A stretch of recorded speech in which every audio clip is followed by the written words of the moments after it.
আপনারা দেখেছেন হয়তো আজকে সারাদিন আমরা একটা সারপ্রাইজিংলি পজিটিভ সাড়া পেয়েছি। মানে আমরা সাড়া পাবো হয়তো একটু আজ করতে পারছিলাম, বাট এই ধরনের সাড়া পাবো বুঝতে পারিনি। এবং এগেন আমি মানে অর্গানাইজারদের পক্ষ থেকে ক্ষমা চেয়ে নিচ্ছি যে যদি আজকে কারো এই মানে এত মানুষ একসাথে আসার কারণে সবাইকে আমরা ইকুয়াল লেভেলে ট্রিটমেন্ট দিতে পারিনি হয়তো। সো যাদেরকে পারিনি তারা যদি কোনো ধরনের অসুবিধার সম্মুখীন হয়ে থাকে সেজন্য আমরা খুবই দুঃখিত।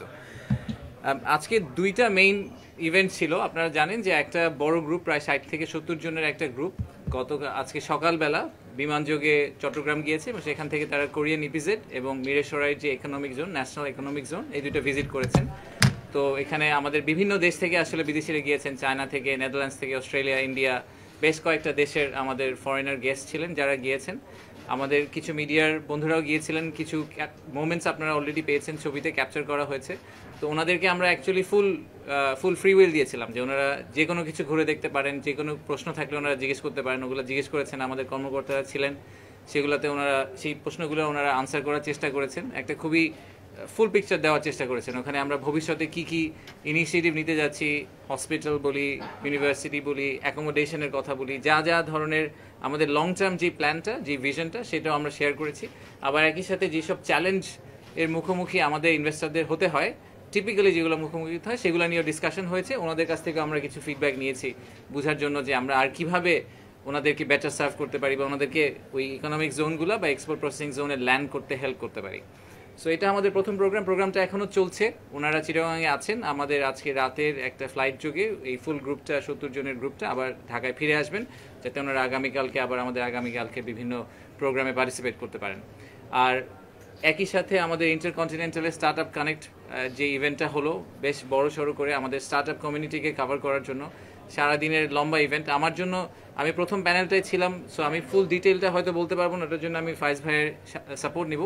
বাট আমার কাছে যেটা খুবই ওভারওয়েলমিংলি ভালো লেগেছে সেটা হচ্ছে যে শুধু ঢাকা থেকে স্টার্ট আপরা আসেনি। আপনারা দেখবেন যে সমগ্র দেশ থেকে, আপনি যদি এখানে অনেকের সাথে কথা বলে থাকেন তাহলে দেখবেন যে দেশের বিভিন্ন জায়গা থেকে আসলে স্টার্ট আপরা এসে অংশগ্রহণ করেছে স্বতঃস্ফূর্তভাবে।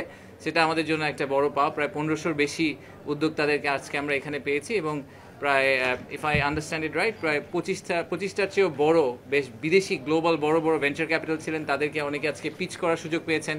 একই সাথে অনেকগুলো প্যানেল হয়েছে যেখানে খুবই ইন্টারঅ্যাক্টিভ একটা ডিসকাশন হয়েছে। সেখান থেকে বোঝার চেষ্টা করা হয়েছে আর কি করলে সরকার এবং আমাদের যে স্টার্ট আপ কমিটি আছে তারা একসাথে কোলাবোরেট করে কাজ করতে পারে। তো আমার পার্সোনাল একটা টেক, সেটা হচ্ছে যে স্টার্ট আপ ইকোসিস্টেমটাকে বিল্ড করার জন্য আসলে আমাদের সরকার থেকে স্টার্ট আপ কমিউনিটির কথাটা শুনতে হবে। আমরা সবসময় একটা ওই যে ওয়ান ওয়ে কমিউনিকেশনের দিকে চিন্তা করি যে আমরা বুঝতে পারছি যে কী করতে হবে। আসলে সত্যি কথা যে স্টার্ট আপে স্পেসে যারা কাজ করেন তারা আমাদের চেয়ে অনেক বেটার জানেন, অনেক বেটার বুঝেন। সেটা বিদেশি বিনিয়োগকারীদের কথাই বলি, আর আমরা আমাদের লোকাল যারা উদ্যোক্তা আছেন তাদের কথাই বলি। এনারা সবাই আসলে এই ইকোসিস্টেমে অনেক বেশি ইন্টিগ্রেটেড। তো ওনাদের ইন্টিগ্রেটেড ফর্মটার সাথে আমাদেরকে ওনাদের সাথে পার্টনার করতে হবে। তো সেটা আমার পার্সোনাল টেক। বাট আমি একটু ফাইজ ভাইকে বলবো যে আজকে সারাদিনের প্রোগ্রামটা যদি আরেকটু ডিটেলে আপনি বা কোনো ধরনের ডিসিশন হয়ে থাকলে বা ডিক্লারেশন হয়ে থাকলে সেটা যদি একটু শেয়ার করেন। Thank you. জি, থ্যাংক ইউ আশিক ভাই। আর আমি শুরুতেই আমাদের মাননীয় প্রধান উপদেষ্টার কার্যালয়, অফিস, বিডা এবং আইসিটি ডিভিশনকে ধন্যবাদ জানাই এরকম একটা সাকসেসফুল প্রোগ্রাম উপহার দেওয়ার জন্য। শুরুতে আমাদের ধারণা ছিল পার্টিসিপেশন আনুমানিক 1000-এর কাছাকাছি হবে, কিন্তু আমরা ওভারওয়েলমলি হাই পার্টিসিপেশন পেয়েছি। প্রায় 1500-র বেশি অ্যাটেন্ডি আছে, 70টার বেশি এক্সপার্ট স্পিকার আমরা পেয়েছি আজকে। 3টা প্যারালাল সেশন চলছে, আপনারা যদি খেয়াল করে থাকেন 3টা প্যারালাল হলে প্রোগ্রাম চলছে। 25টার বেশি ফরেন এবং লোকাল ভেঞ্চার এখানে পার্টিসিপেট করেছেন, যাদের ইস্টাবলিশড ভেঞ্চার ক্যাপিটাল ফার্ম আছে, এবং একই সাথে 15টার বেশি ইনডেপথ সেশন ফোকাস ডিসকাশন হয়েছে। তো প্রথম যে সেশনটা ছিল আজকে সকালে, সেটা ছিল আমাদের স্টার্ট আপ বাংলাদেশের পক্ষ থেকে কিনোট স্পিচ। তারপরে আমরা এখানে আমাদের বাংলাদেশ ব্যাংকের, কেন্দ্রীয় ব্যাংকের governor doctor Ahsan H Mansur উপস্থিত ছিলেন, এবং পরবর্তীতে আমরা দেখেছি যে ইনভেস্টমেন্ট, প্রথম যে সেশনটা ছিল সেটা স্টার্ট আপ বাংলাদেশের পক্ষ থেকে একটা কিনোট স্পিচ দিয়েছেন স্টার্ট আপ বাংলাদেশের একজন বোর্ড অফ গভর্নেন্স মেম্বার। সেখানে উপস্থিত ছিলেন বিডের চেয়ারম্যান, বাংলাদেশ ব্যাংকের গভর্নর, আইসিটি সচিব এবং আমি উপস্থিত ছিলাম। এরপরে যে সেশনগুলো হয়েছে সেখানে মূলত ইনভেস্টমেন্ট এবং স্টার্ট আপ সেন্ট্রিক সেশনগুলো হয়েছে। যেমন একটা সেশন হয়েছে হোয়াই ইনভেস্ট ইন বাংলাদেশ, যে বাংলাদেশে ইনভেস্টমেন্টের অপরচুনিটি কী এটা তুলে ধরা হয়েছে। তারপর হচ্ছে বিল্ডিং ইনভেস্টেবল বিজনেস, যে স্টার্ট আপদেরকে গাইড করার জন্য যে কিছু রোড ম্যাপ এবং কিছু নার্সিং প্রিন্সিপাল তুলে ধরা হয়েছে। এবং তারপরে ফান্ড রাইজিংয়ের কিছু পদ্ধতি বাতলে দেওয়ার জন্য আমরা একটা সেশন করেছি, সেটা হচ্ছে fund raising in the new era adapting to market shifts, এটা একটা। আর তারপর আরেকটা হচ্ছে যে finding the right problem to solve the DNA of high growth startups. মূলত স্টার্টআপগুলোকে কীভাবে, তাদের চ্যালেঞ্জগুলোকে কীভাবে মোকাবেলা করতে হবে, বা তারা কী ধরনের চ্যালেঞ্জ মোকাবেলা করছেন, এই ধরনের মানে ফোকাসড সেশন হয়েছে আর কি। আর এখন যেই সেশনটা চলছে, এটা অ্যাবাউট টু ফিনিশ, সেটা হচ্ছে যে how education technology can solve বাংলাদেশের education crisis and unlock its next generation frontier. তো এখানে আমাদের মাননীয় শিক্ষা উপদেষ্টা আছেন সিআর আবরার, এবং আরও একজন বিজ্ঞানী আছেন ডক্টর আবেদ। সবাই মিলে এখানে মেটা রিপ্রেজেন্টেশন আছে বাংলাদেশের বিভিন্ন এডটেক কোম্পানি, যেমন শিখো, 10 মিনিট স্কুল, ওনারা এই সেশনটা কন্ডাক্ট করছেন আর কি। আচ্ছা, তো সকালে আমরা শুরু করেছি, আমরা ইনসেপ্টার যে ওনার আছেন, তো তাদের যে সেকেন্ড জেনারেশন নাবিলা, উনি নতুন একটা স্টার্ট আপ শুরু করেছেন, এবং সেই স্টার্ট আপের মাধ্যমে উনি বাংলাদেশি স্টার্ট আপদের জন্য $1 মিলিয়ন ডিক্লেয়ার করেছেন। এবং এই ফান্ডটা ওনারা ইকুইটি ফান্ড এবং গ্র্যান্ট এবং ইকুইটি ফান্ড উভয় হিসাবে, এবং লেন্ডিং, এই তিনটা ফর্মের যে কোনো একটা ফর্মে দে আর ওপেন, যে কোনো ফর্মে তারা এটা বাংলাদেশি স্টার্ট আপদের জন্য ব্যয় করবেন। আমরা এটাকে অত্যন্ত আন্তরিকভাবে স্বাগত জানাই, কারণ হচ্ছে স্টার্ট আপ বাংলাদেশের মাধ্যমে যেই ফান্ডিংটা এসেছে, আমরা দেখেছি প্রায় 76% হলো foreign venture capital. So Bangladeshi কোম্পানিগুলো যদি বাংলাদেশে ফান্ডিং করে, তাহলে এটাকে আমরা অত্যন্ত সাধুবাদ জানাই। আমি মনে করি যে বাংলাদেশ ব্যাংক রিসেন্টলি যেই পলিসিগুলো নিয়েছে, আপনারা খেয়াল করেছেন যে প্রথমবারের মতো বাংলাদেশ ব্যাংক সিগনিফিক্যান্টলি একটা আউটবাউন্ড ট্রানজ্যাকশনের, ফরেন কারেন্সি ট্রানজ্যাকশনের একটা উইন্ডো ওপেন করেছে। এবং একই সাথে স্টার্ট আপ বাংলাদেশের যে আমাদের যে স্টার্ট আপগুলো আছে, তাদের মধ্যে একটা বড় দাবি ছিল যে শেয়ার শপিং। তো বাংলাদেশ ব্যাংক এই বাধাটাও সরিয়ে দিয়েছে, অর্থাৎ স্থানীয় যারা স্টার্ট আপ আছে, তারা যদি দেশের বাইরে যদি কোনো স্টার্ট আপ বা কোম্পানির শেয়ার ওন করেন, তাহলে এখন থেকে তারা শেয়ার শপিং করতে পারবেন। আর এর বাইরে আমাদের বাংলাদেশ ব্যাংকের গভর্নর দুটা প্রমিনেন্ট ডিক্লারেশন দিয়েছেন এখানে। সেই দুটা ডিক্লারেশন হচ্ছে যে আমরা দীর্ঘদিন ধরে বাংলাদেশ ব্যাংকের কাছে বিভিন্ন কমার্শিয়াল ব্যাংকের, বাণিজ্যিক ব্যাংকের যে স্টার্ট আপ ফান্ডটা জমা ছিল, সেটা লিবারালাইজ করতে বলেছে আর কি।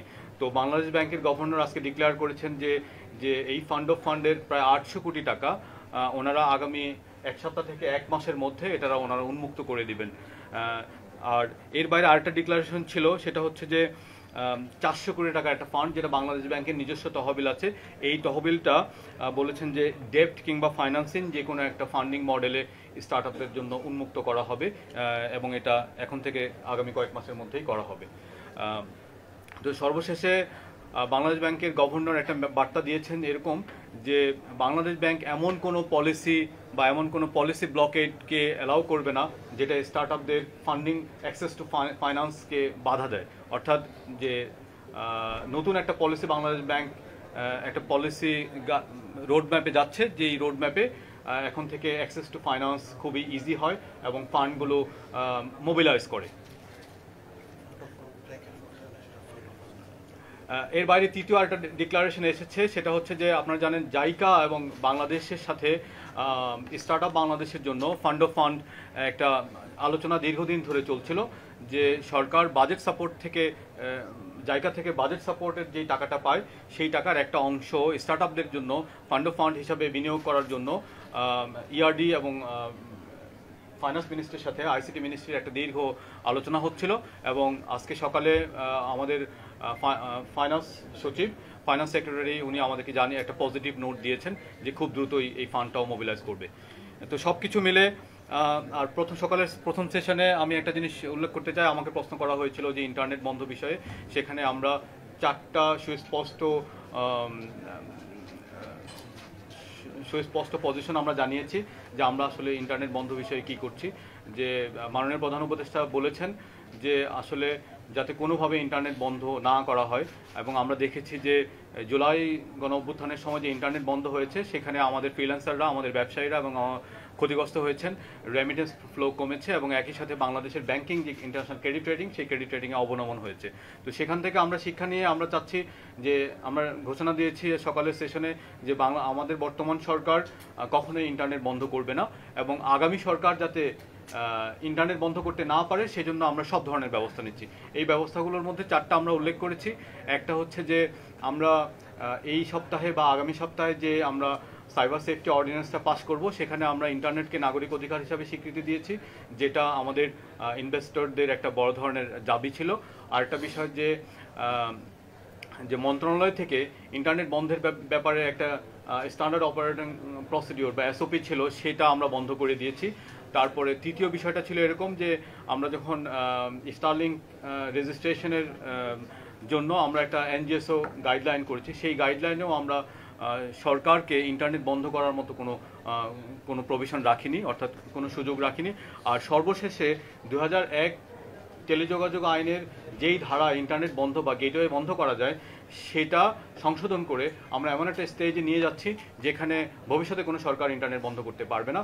অর্থাৎ এই যে আমাদের বিনিয়োগকারী এবং স্টার্টআপদের যে একটা ইন্টারনেট বন্ধ বিষয়ক যে কনসার্ন, এই কনসার্নটাকে আমরা সুস্পষ্টভাবে অ্যাড্রেস করার চেষ্টা করেছি।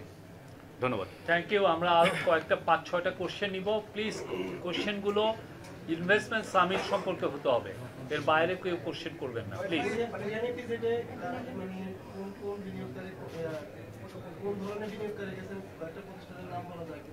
এটা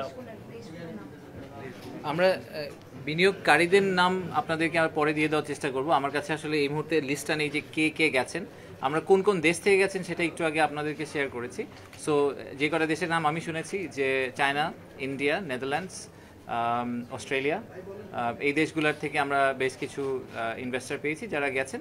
আর আমাদের ইনফ্যাক্ট আমরা কিছু প্রসপেক্টিভ বাংলাদেশি ইনভেস্টরদেরকেও নেওয়ার চেষ্টা করেছি, যারা একেবারেই ডিসিশন পয়েন্টের খুব কাছাকাছি চলে গেছেন কিন্তু তারা কনসিডার করছেন খুব হেভিলি যে ওনারা ইকোনমিক জোনগুলোতে ইনভেস্ট করবেন, তাদেরকে আমরা নিয়ে গেছি যাতে ওনাদের কনসার্নগুলো এবং ওনাদের ভিউগুলো আমরা শুনতে পারি। আপনার ফিডব্যাকটা কি নিলেন? যেমন উনি একটা গুরুত্বপূর্ণ ফিডব্যাকের কথা বললেন যে স্টার্টাররা চান না যেন ইন্টারনেট আর কখনো বন্ধ হয়, এবং এই ব্যাপারে আপনার পলিসি দিবেন ফয়েজ ভাই বললেন। আর কি কি ফিডব্যাক আজকের প্রথম দিনে? পার্সোনাল ডেটা প্রোটেকশন অ্যাক্ট নিয়ে একটা প্রশ্ন ছিল ওদের, আমরা এটা ক্লিয়ার করেছি যে আমরা এপ্রিলের মধ্যে ড্রাফটটা আমাদের বিজনেস কমিউনিটির মাধ্যমে যাদের কাছে এখনও পৌঁছে নেয় তাদেরকে সে পাঠিয়ে দিব। আপনারা জানেন যে এটা গত 2 সপ্তাহ অনলাইনে ছিল এবং আমরা কিছু সিলেক্টিভ বিজনেস কমিউনিটিকে এটা পাঠিয়েছি প্রাথমিক ফিডব্যাক পাওয়ার জন্য। তো সেই প্রাথমিক ফিডব্যাকগুলো আমরা পেয়েছি, যেমন এমচ্যামের কাছ থেকে পেয়েছি এবং আরও কিছু সিলেক্টিভ ফাইন্যান্সিয়াল লয়ারের কাছ থেকে নিয়ে আমরা এখন এটা আপডেট করছি। By the end of this month, এপ্রিলের শেষে আমরা আবার এটা অনলাইনে আবার উঠিয়ে দিব পাবলিক কনসালটেশনের জন্য। তো সেটা আমরা তাদেরকে একটা প্রাইমারি কমিটমেন্ট করেছি এরকম, by the end of May the draft will be open for all. আপনি তো অলরেডি কয়েকটা ফান্ডের কথা বললেন, কি পেতে চাচ্ছেন এবারের সামিট থেকে? আমি আজকের স্পেসটায় থাকি কারণ ওভারঅল সামিটের কনভারসেশন আমরা আগে আরেকবার করেছি।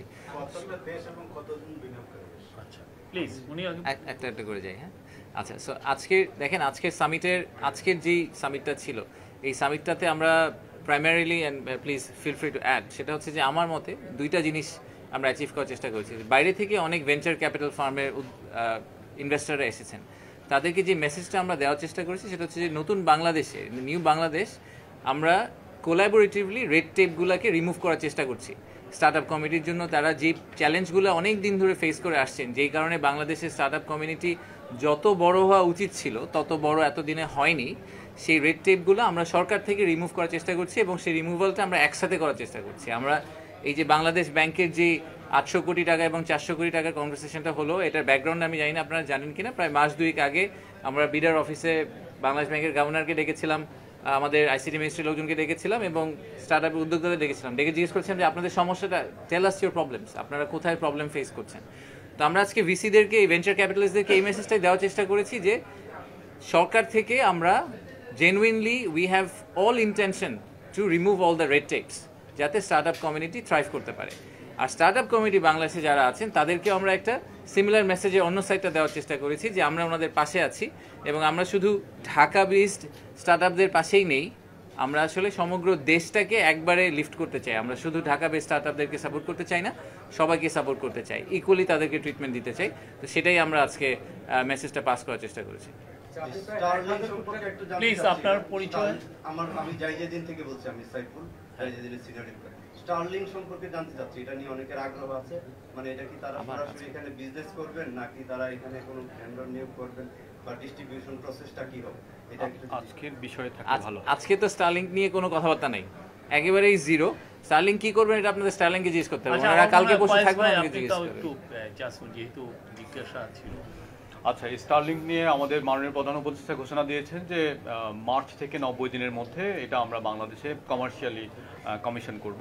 তো Starlink has given the authority to work on its own.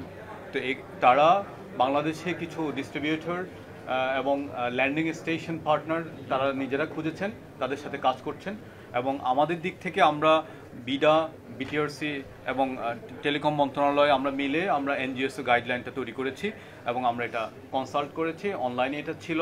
আমরা 75 রকমের ফিডব্যাক পেয়েছি, ওই ফিডব্যাকগুলো আমলে নিয়ে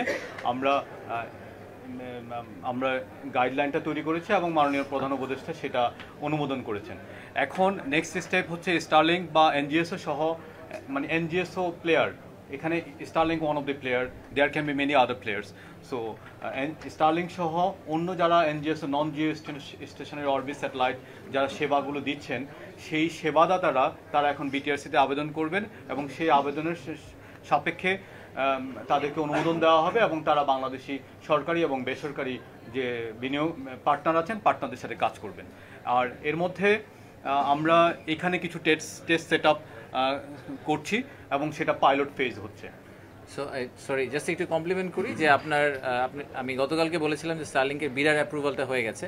সো প্রসেস ওয়াইজ প্রথমে আসলে বিডার অ্যাপ্রুভাল, তারপরে হচ্ছে গিয়ে এনজিএসও লাইসেন্স, বিটিআরসির অ্যাপ্রুভাল। ওনারা আজকে বিটিআরসির জন্য অ্যাপ্লাই করেছেন। সো এখন বিটিআরসির অ্যাপ্রুভাল হয়ে গেলে সরকারের পার্টটা কিন্তু শেষ। আমরা যেটা ওনাদেরকে 90 দিনের জন্য প্রমিস করেছিলাম ওনাদেরকে আমরা ব্যবসা করতে দিব, বিটিআরসি লাইসেন্স দেওয়ার পর থিওরিটিক্যালি ওনারা তার পরের দিন থেকেই বাংলাদেশে কমার্শিয়ালি অপারেট করতে পারেন। বাট আমি শিওর যে ওনাদের নিজেদের সেট আপ করতে হতে একটু সময় লাগতে পারে, but that's completely down to them. ঠিক আছে, থ্যাংক ইউ।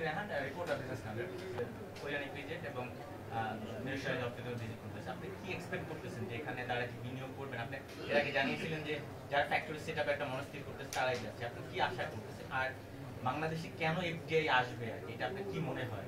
মানে আপনাকে আমি জিজ্ঞেস করি, বাংলাদেশে এফডিআই কেন আসবে না? আসবে না কেন? এখন যে চ্যালেঞ্জ আমাদের প্রতিযোগী দেশগুলো দেখেন, তার মধ্যে করে যে আমাদের প্রতিযোগী দেশ আরো ভালো বেটার অপরচুনিটি পাবে।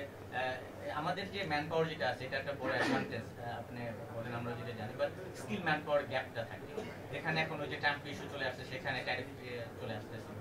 তারপরে আচ্ছা আচ্ছা ঠিক আছে, প্লিজ উনি কোশ্চেন করলো তো একটা কোশ্চেন আনসার করি। হ্যাঁ, আচ্ছা, প্রথমত হচ্ছে যে ওনাদের কাছ থেকে আজকের ট্রিপ থেকে আমাদের কি এক্সপেকটেশন? আমাদের ট্রিপ থেকে এক্সপেকটেশন হচ্ছে ওনারা ট্রিপ থেকে এসে একটা কনফিডেন্স পাবেন যে, আমি আগেও বলেছি যে ইনভেস্টমেন্ট ডিসিশন ওভারনাইট হয় না। ওনারা হয়তো বাংলাদেশ নিয়ে চিন্তা করছেন তাই ওনারা বাংলাদেশে এসেছেন। ওনারা এই ট্রিপ করে কালকে সকালে গিয়ে কন্ট্রাক্ট সাইন করবেন, আমি এটাও চাই না। ওনারা একটা পজিটিভ আউটলুক নিয়ে ফেরত যাবেন, ওনারা হেড অফিসে যাবেন, হেড অফিসে গিয়ে কনসাল্ট করবেন, ওনারা বলবেন যে আমি ফিজিক্যালি দেখে এসেছি জায়গাটা কাজ করছে। আমাদের টার্গেট হচ্ছে যে এই 60-70 জন যারাই গেছেন তাদেরকে আমরা ইন্ডিভিজুয়ালি ট্র্যাক করবো এখন থেকে, বিডার থেকে, যে আমরা প্রত্যেকের সাথে একটা যোগাযোগ রাখবো আগামী 6 মাস 12 মাস, চেষ্টা করবো এটাকে অ্যাকচুয়াল ইনভেস্টমেন্টে ম্যাটেরিয়ালাইজ করার জন্য, নাম্বার 1। আর বাংলাদেশে কেন এফডিআই আসবে, এটার অনেক বড় আনসার আছে, বাট কস্ট অ্যাডভান্টেজ সবাই বলে যে আমাদের চিপ লেবার। আমি জাস্ট এই পয়েন্টটা একটু ঠিক করে দিতে চাই, সেটা হচ্ছে যে ট্রু আমাদের প্রোডাক্টিভিটি ইস্যু আছে, কিন্তু আমাদের লেবার ট্রেনেবল, সেটা গার্মেন্টস ইন্ডাস্ট্রি খুব ভালো করে প্রমাণ করেছে যে ট্রেনেবল। আর দ্বিতীয় হচ্ছে যে আমাদের কস্ট অ্যাডভান্টেজটা শুধু লেবারে না, আমাদের কাছে একটা টেবিল আছে, আমি আপনাদের সবাইকে কোনো এক সময় শেয়ার করে দিব।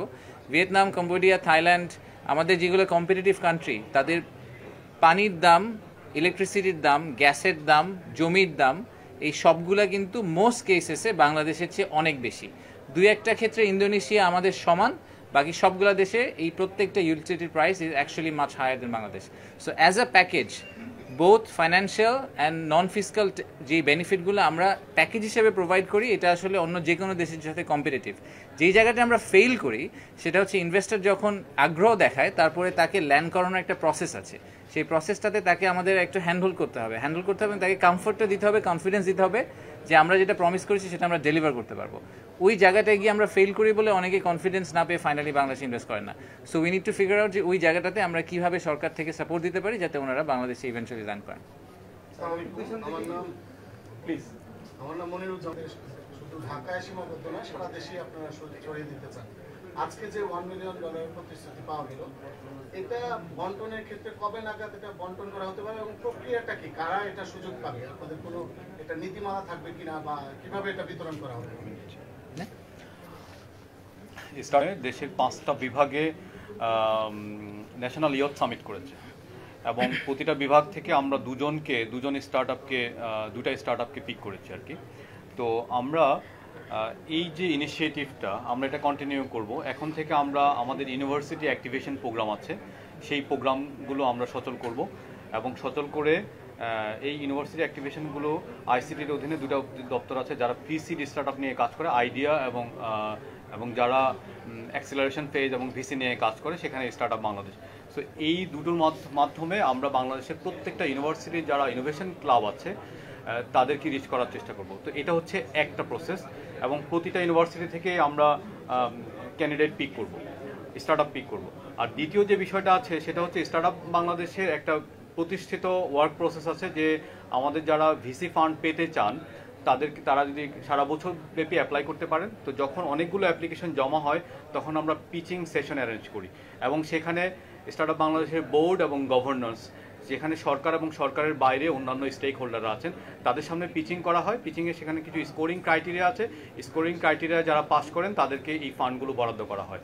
সো আমরা এই যে এই প্রক্রিয়াটা বেগবান করবে এবং এই প্রক্রিয়াটাতে চলমান থাকবে। তো সেক্ষেত্রে যারা এই পিচিংয়ে পাস করবেন তাদেরকে দেওয়া হবে, আপনার ফান্ডিং অ্যাক্সেস টু ফান্ড দেওয়া হবে, আর একই সাথে ইউনিভার্সিটি অ্যাক্টিভেশন থেকে যারা আসবে তাদেরকেও ফান্ড দেওয়া হবে।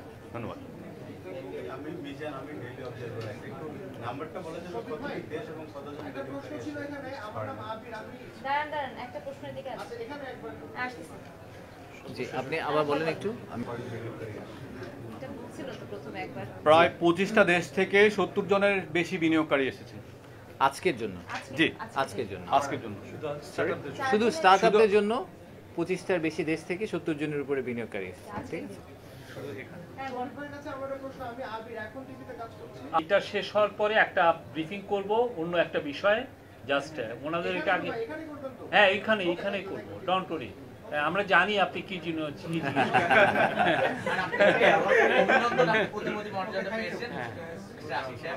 এটাতে আমাদের রেসপন্সিবিলিটি এবং চ্যালেঞ্জ এবং এক্সপেকটেশন বাড়লো, আর তো খুব একটা লাভ হলো বলে মনে হয়। জি, ধন্যবাদ। একটা বিষয় আমি মনে করি যে কোরিয়ান ইপিজেড নিয়ে একটা গল্প ছিল, আপনারা জানেন, তা প্রায় 15-20 বছর তারা সাফার করেছেন। কোরিয়ান ইপিজেডের বিষয়টা কিভাবে সলভ হলো আমি আশিক চৌধুরীকে বলবো যে একটু আলোকপাত করতে। আচ্ছা, ধন্যবাদ। আই থিঙ্ক শফিক বেনবিতে কোরিয়ান ইপিজেডের যে চেয়ারম্যান, উনি একটা নিজের থেকে একটা কমেন্ট্রি করেছেন যে উনি মনে করেন বাংলাদেশে ইনভেস্ট করা উচিত আমাদের। তো এটার ব্যাকগ্রাউন্ডটা এরকম যে আমরা যেদিন আমি প্রথম জয়েন করি তার পরপরই ওই দিনই আসলে কোরিয়ান ইপিজেডের চেয়ারম্যান উনি এসেছিলেন। উনি এসে বললেন যে দেখো, বাংলাদেশে আমি পার্সোনালি বাংলাদেশের সাথে খুবই ক্লোজ, বাংলাদেশের ব্যাপারে তার প্রচুর আগ্রহ, কিন্তু বাংলাদেশ তাকে যেভাবে ট্রিটমেন্ট করেছে এটা অনেক ক্ষেত্রেই আসলে তার কাছে মনে হয়েছে যেটা ফেয়ার ছিল না। এরকম একটা গল্প আছে। উনি আমাকে নিজেই বললেন যে স্যামসাংকে উনি বাংলাদেশে অলমোস্ট নিয়ে চলে এসেছিলেন, যে স্যামসাংয়ের $22 বিলিয়ন একটা ইনভেস্টমেন্ট যেটা ভিয়েতনামে গিয়েছে 2012-13 সালের দিকে, ওই ইনভেস্টমেন্টটা বাংলাদেশে হওয়ার কথা ছিল।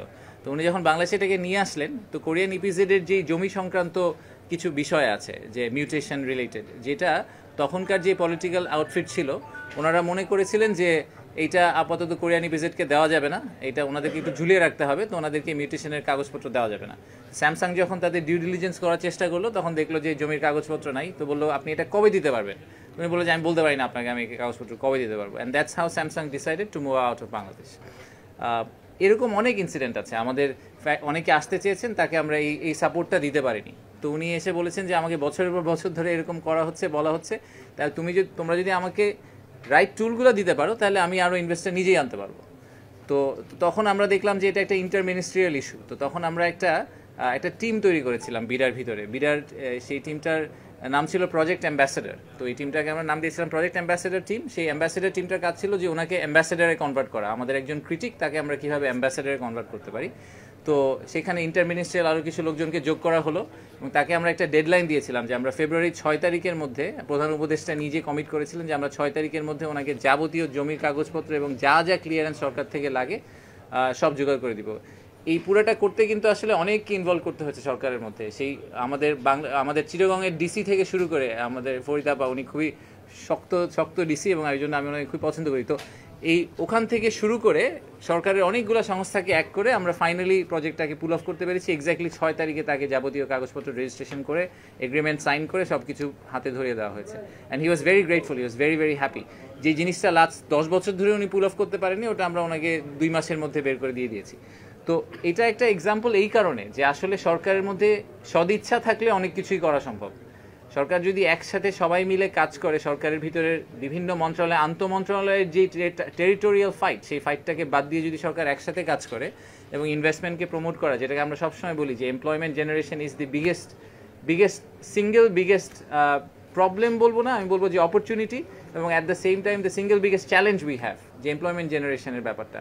তো সেইটাকে প্রাইমারি গোল হিসেবে ধরে সরকারের সব মন্ত্রণালয় যদি একসাথে কাজ করে, এটাকে ডেফিনেটলি অ্যাচিভ করা সম্ভব। সো এটা ইজ এ গ্রেট এক্সাম্পল। সেই এক্সাম্পলটাকে আমাদের আরও 10 বার কপি করতে পারতে হবে। সো এই উইনটাকে আসলে এই same wins we need to show many wins to our investors, যাতে তারা পরে এসে, উনি এখন কিন্তু আমাদের জন্য প্রায় 31 জন বিনিয়োগকারীকে কোরিয়া থেকে ধরে নিয়ে এসেছেন এই ইনভেস্টমেন্ট সামিটে জয়েন করার জন্য। So this is exactly how we should be operating in future.